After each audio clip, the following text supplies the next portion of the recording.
ខ្ញុំមើលទៅប្រតិកម្មផ្សេងដែលអ្នកនយោបាយថៃធ្វើឡើងខ្វះភាពចាស់ទុំខ្វះការចេះដឹងខ្ញុំសូមគោរពបញ្ញវន្តថៃជាច្រើនដែលលោកមានការចេះដឹងយល់ហើយបាននិយាយប្រាប់ជាសាធារណៈដល់រដ្ឋាភិបាលដល់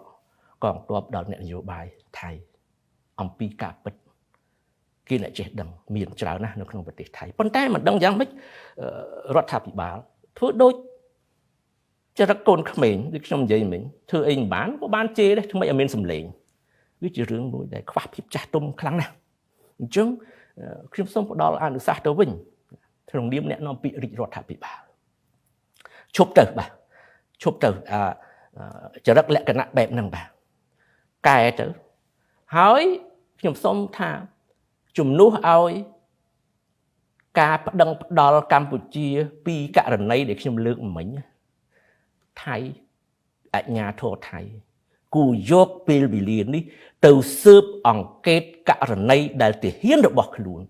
បាញ់សម្លាប់កងទ័ពខ្មែរម្នាក់កាលពីថ្ងៃ28ខែឧសភានេះជាឃាតកម្មពិតប្រាកដនៅលើទឹកដីរបស់ដេចទទួលស្គាល់យកជនដៃដល់ទៅផ្ដន់ទាទូនេះទើបជាកិច្ចការដែលត្រូវធ្វើមិនមែនធ្វើពាក្យបណ្ដឹងឲ្យទៅលឺសម្លេងអត់ប្រយោជន៍នឹងទេបាទវាគួរឲ្យអស់សំណើចខ្មាស់គេទី2សូមប្រើពេលវេលាទៅដោះស្រាយបញ្ហាផ្ទៃក្នុងខ្លួនឯងដែលកំពុងតែវល់នេះបាទ